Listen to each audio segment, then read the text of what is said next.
druga edycja Podróżuj z Ignacym i będziemy dzisiaj jechali do lasu. Będziemy szli szlakiem industrialnej pętli terenowej. Zaczynamy na Ignacym. Idziemy opowiedzieć kilka słów o tym miejscu. Także na razie się zbieram. W sobotę 19 marca w ramach drugiej już wycieczki zrealizowanej pod szyldem Podróżuj z Ignacym mieliśmy okazję pokonać trasę nazwaną industrialną pętlą terenową. Przybliża ona nam losy dawno nieistniejącej już kopalni Szczęście Beaty, oryginalnie Beatensglück. Naszym przewodnikiem był wybitny znawca górnictwa na ziemi rybnickiej, pan Andrzej Adamczyk.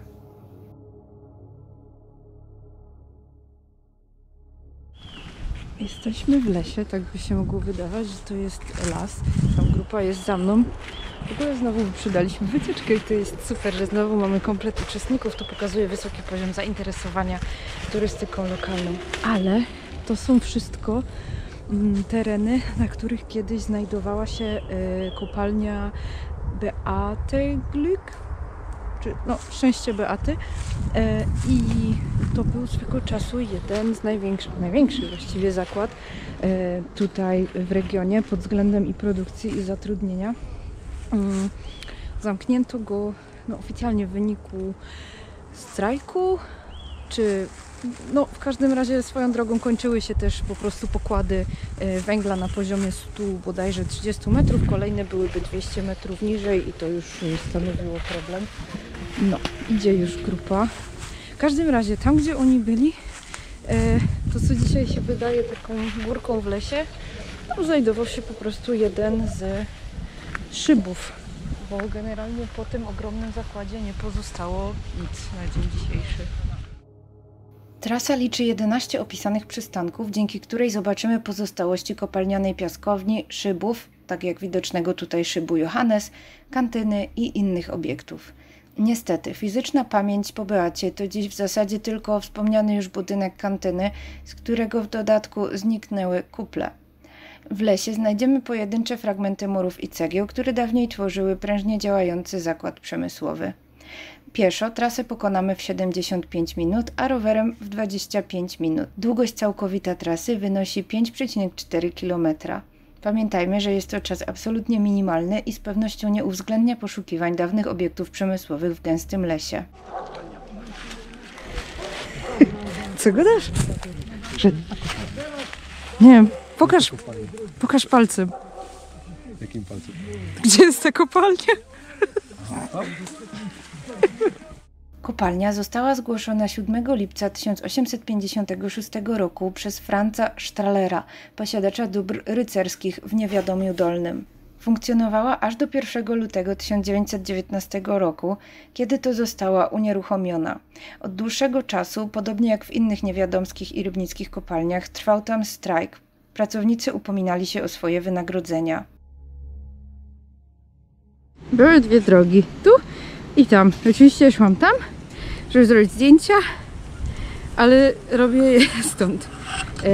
I film też. Także cała trasa teoretycznie może zostać pokonana w ciągu 75 minut, ale wiadomo, że tutaj z uwagi na relację historyczną ten czas trochę ulega wydłużeniu. Co zauważyłam, industrialna pętla terenowa jest super inicjatywą, ale potrzebuje zdecydowanie lepszego oznakowania, bo co z tego, że są fajne tabliczki postawione w stosownych miejscach. Myśmy minęli dwie. Byliśmy przy pozostałościach szybu Johannes i byliśmy przy piaskowni zakładowej kopalni Szczęście Beaty. No i teraz podążamy w sumie lasem, ale no nie ma nigdzie szlaku, tak, żeby pokazać, gdzie mamy iść, więc tutaj całkowicie polegamy na przewodniku. Więc no, trzeba by to było jakoś poprawić.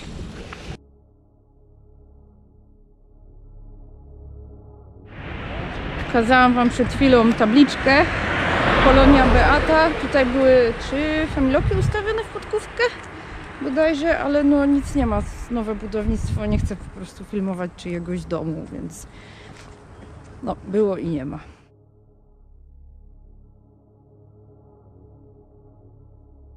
Głębienie szybu Helene rozpoczęto pod koniec lat 80. XIX wieku. Budowę ukończono w 1892 roku. Całkowita głębokość szybu wynosiła 124 metry. Ale jest. Kurde, mało widać. Ale jest. Zlikwidowany szyb Helena.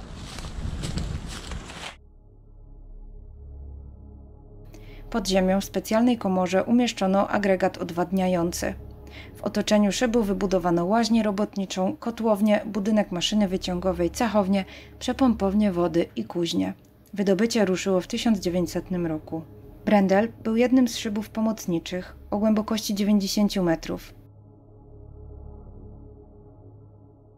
To już jest ostatni zlikwidowany szyb na dzisiaj. Też oczywiście beatkowy. Brendel. No i się miał zachować właśnie ten nigdy nie wiem, zręb czy zrąb. Nie umiem tego słowa zapamiętać.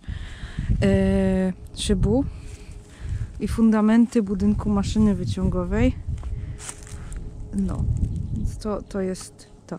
Taki niby niepozorny las. Tu takie, widzicie, takie rzeczy.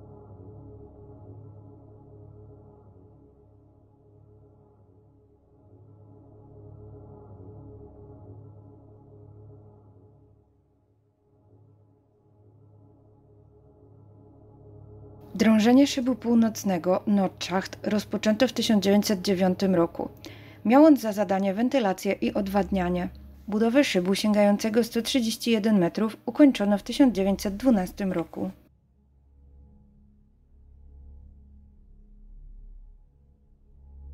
O, tam mamy na drzewie jest Kiki, Kufel, Porwuś, Jordin, Maciek i nie wiem kto. Tu jest szyb Nordschacht. Czyli co? Szyb północny. A może być! Może być. No to tu jest fajnie zachowane, znaczy takie to enigmatyczne trochę jest. Ale może w ogóle bym stąd zeszła, bo to tak trochę nie mam obuwia na takie eskapady.